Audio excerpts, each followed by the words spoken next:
All right, here we go. We got the guy on the same planet as the main character. What I mean by that, we'll get into the chapter in a minute.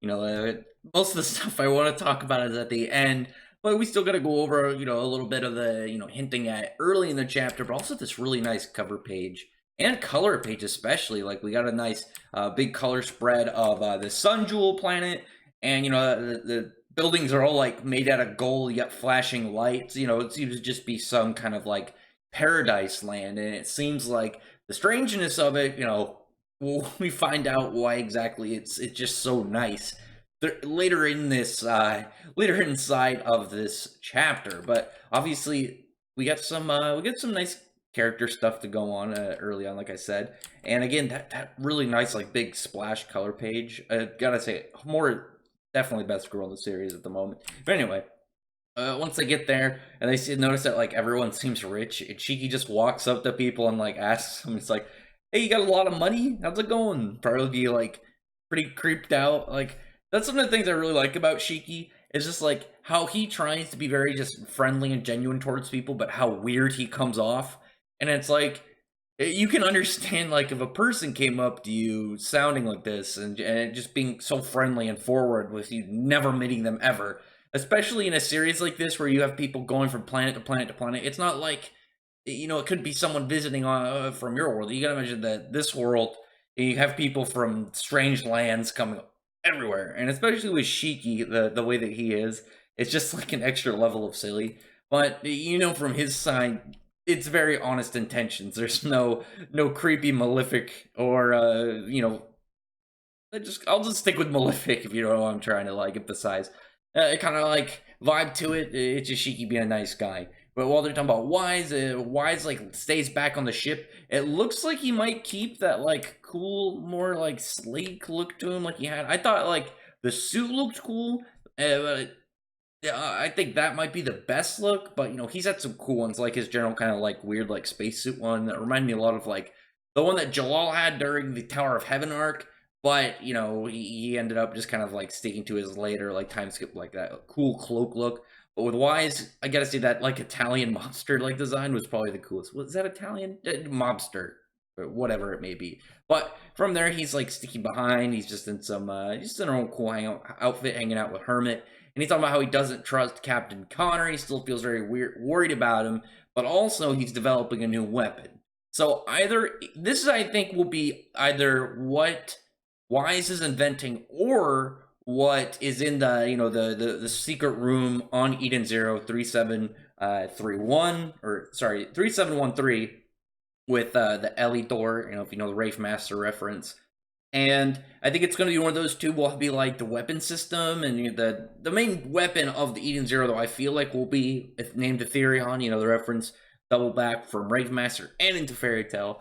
It just to kind of it makes sense of what it could be without it trying to like become as like huge. Maybe it'll be something in Fairy Tail named. Maybe it'll be like the Dragon Cry or something that will kind of like just give a reference to the back one. I hope it's Ethereon, because I just like that it will like connect another thing to Ethereon, add another Mishima world, as the author has titled it. Kind of vibes, but also like he's obviously staying back at the same time to guard, keep an eye on this dude. He doesn't trust him. I'm hoping he doesn't end up a bad guy. He seems like a pretty nice dude. He seems friendly. He like is very playful towards Pina, which I really like. I think that's pretty amusing. But we guess we got a little bit of ominous foreshadowing there. And then like while they're on the planet, they're looking for Valkyrie. Rebecca is just like all dressed up. She looks like she also wants to have some fun while she's there. But at the same time, they got a lot of information. They introduced like I guess like some form of kind of like deeper info internet thing. I said Star Navi. I remember them mentioning something like the internet in an early chapter, but I don't remember it being that specifically named like Star Navi. But unless that is like a specific website or anything, maybe it's I don't know. Maybe it's some like information shit ass like a Pokédex or something, but for like planets. I don't know. Anyway, once they get in there and they're like, okay, cool, we'll just look at her. And Homura, being her a little bit awkward herself, like just kind of like shouts out asking if like people in general whether or not whether or not that they've seen a woman named Valkyrie. I mean, I guess it's not like it's a whole planet. You're just asking strangers en masse, fucking Homura, and well, they're kind of like just figuring out. And Pino's like, we should probably split up instead of just standing here yelling. And then Homora's like, yeah, I know. And then she just like gets ready to yell again. I do like Homura. She's definitely my favorite out of Eden Zero female so far. Oh, they're kind of just like going over that. They're trying to explain the situation to her, and like the obvious fact that just like shouting in a random building isn't going to help. There's a bunch of criminals that go and they raise their guns. They're ready to shoot up the place. Whether they want to get money. It seems. I feel like this is just a terrible idea. And like these poor dudes, the only normal logic, given what happens afterwards, would kind of like let a person think this would be the fact that these are nameless henchmen, random fodder characters that probably don't even have names. Even in the author's mind, he probably just had them as like goofy helmet henchmen, as at least a nice Plu and Ichiya reference. Obviously, Plu is like seems to be a race in Eden Zero, but with Ichiya, solid Ichiya reference. It should have been the short hair early Ichiya, not the long hair one though. I like the short hair one.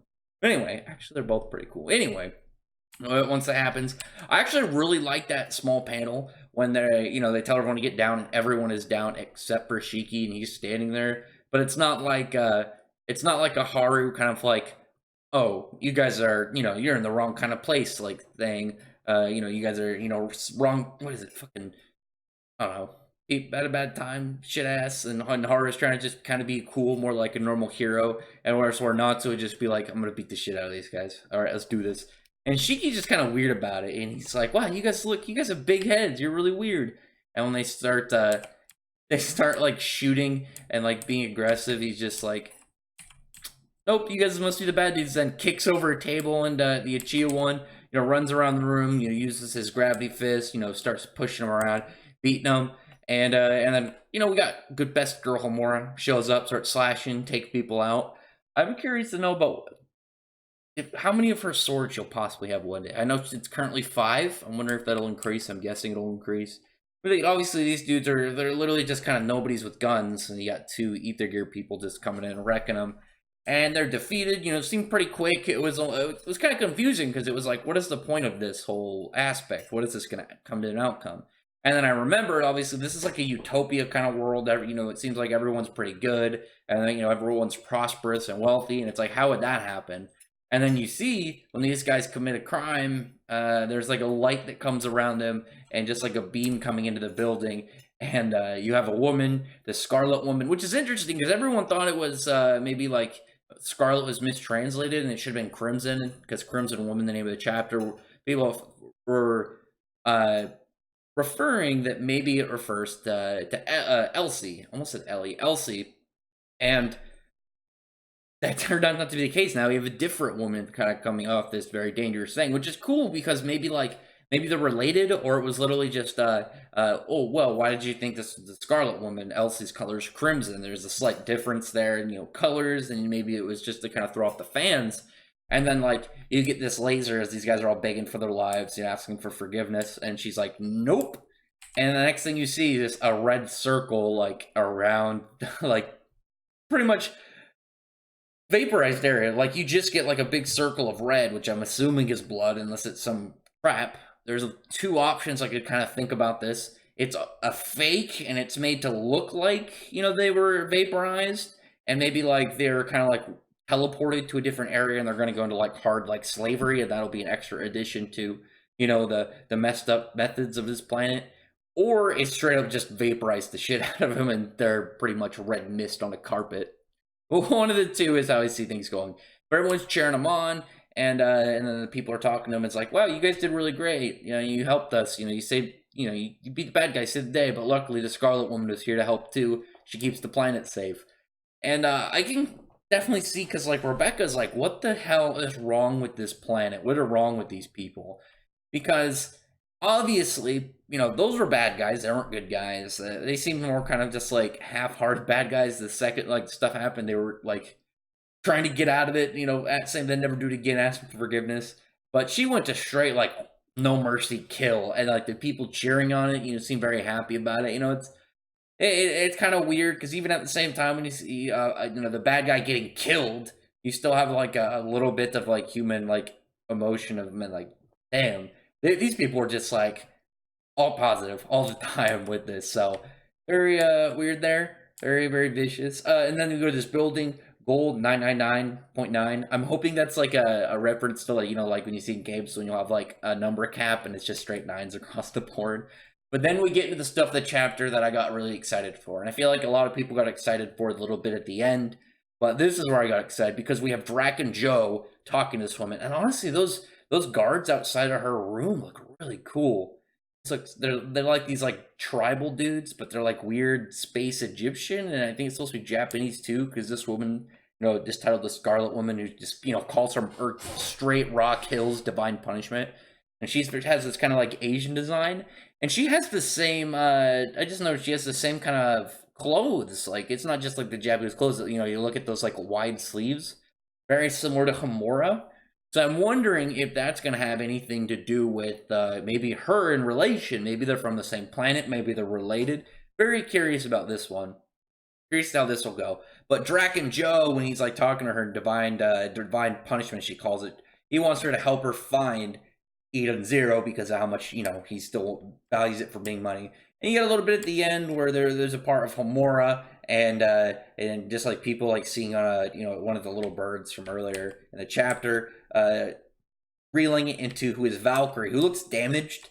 Valkyrie looks a little bit, got some scratch marks on her, and she's like smiling. I know a lot of people are probably hyped for Valkyrie, but I'm hyped about Dracken Joe. And if you watched my review or listened to it, or at least checked on it when Dracken Joe, finally got like a little bit of a showing, I was really excited, and I really liked this one. And the reason that is because Dracken Joe, he seems to be going the way that I really wanted him, just kind of like my estimation. Because what Hiroshima made a little comment about it in Volume 4, that he wanted villains that are just kind of like scummy.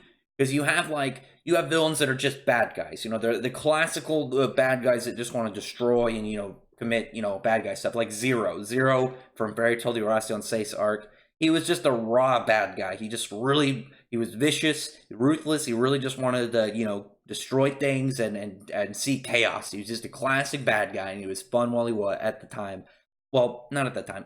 For what he was. You have like deeper bad guys like Zareth. You have characters who are kind of like weird, like Lucia from Wraith Master. I'm just using some like Hiromashima's in there, kind of his villain so far. But then, like, you have this. He wanted to do a bad guy who was just raw scum. He's just a criminal.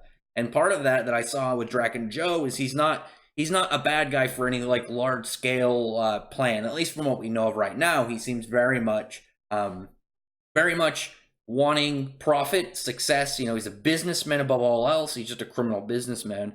And one of those things, obviously, he knows people. Like, he knows the leader of the Shooting Starlight Guild, and he seems to know the Scarlet Woman, obviously more than seems, because he just seems to kind of like come into her room, and she seems to own a whole goddamn planet, and just like to have a conversation with her, and especially like ask her for stuff, because he wants to find the Eden Zero ship, and seems like, hey, you would know how. He's got to be at least close enough to her to ask for personal favors. Like he's gonna be one of those guys who's dangerous, like he's powerful, but the thing that will probably make him the most dangerous is the fact that he's got so many connections. And, he's just a dude who's got a huge reputation. He's got a lot of connections. He knows how to get a lot of stuff done. He knows how to make profit. And the thing about him that I thought, again, was very interesting is you could have an arc way later, and it's like, man, we need to do this thing, but we don't know how to, the solution to this. And the only person is maybe Dracken Joe. And maybe Dracken Joe doesn't really be a villain. He's more of like an completely independent. He's not even like an anti-hero or an anti-villain. He's just pretty much a character for hire. Like he'll do good stuff for money or he'll do bad stuff for money. I think would be really cool to see how his character goes in that aspect. I'm very interested to see how Dracken Joe goes. I like him both as the idea of a villain, but also what he'll be like in the grand scheme of things. The fact that, again, he could switch between side to side as long as he's making profit. Because even in an arc where it's like, man, how is this guy on our side? He's fighting the bad guy. You guys used to be allies or something. And it's like, well, the guy that you're protecting paid me a shit ton of money. So, something like that. That's one of the things I think is really appealing to the idea of this character. But I'm super psyched to see him on the planet. I'm hoping he's not defeated so early. Like, I would like him to be set up to kind of be like Jalal, the Jalal of, you know, of Rave Master, or of Rave Master, of Fairy Tail, Eden Zero. Rave Master had Shuda, you know, kind of that character. And he also had Sieg, but I don't know why I said Shuda. But anyway, I guess Justice would be more like, I don't know why I said Jalal and then Sieg, but I was comparing him to someone other than Justice, who those characters are all along the line of Hiromashima's original character. But super weird. Anyway, leave a comment below and how you thought about all this. I thought about this chapter. I thought it was fun. Talked about it a little more than I planned.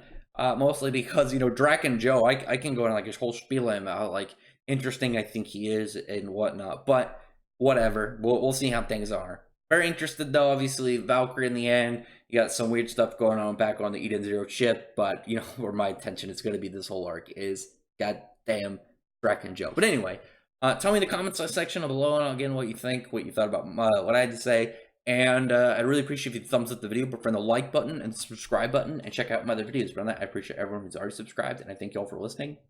Bye.